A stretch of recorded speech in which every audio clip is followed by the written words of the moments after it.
করা মানুষের স্বভাব, কিন্তু তা থেকে শিক্ষা নেওয়া মানুষের মহত্ব। সফলতা সেই ব্যক্তির ভাগ্য, যে নিজের ভুল থেকে শিক্ষা নিয়ে পুনরায় উঠে দাঁড়িয়ে চেষ্টা করে। জীবন কখনোই সহজ নয়, কিন্তু আমরা যদি মন থেকে বিশ্বাস করি, যত কঠিন সময় আসুক, আমরা পারব, কারণ আমাদের মনোবল অটুট।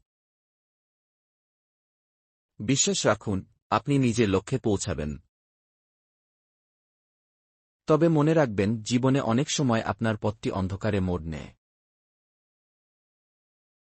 কিন্তু যদি আপনি নিজেকে বিশ্বাস করেন, আপনার ভেতর যে শক্তি রয়েছে, তা একদিন আপনাকে আলোর দিকে নিয়ে যাবে। যতক্ষণ না আপনি চেষ্টা করবেন, আপনি জানতে পারবেন না আপনি কতটা শক্তিশালী। আপনি যা চান তা অর্জন করতে আপনার দৃঢ় সংকল্প এবং কাজই শেষ পর্যন্ত আপনাকে সফলতা এনে দেবে।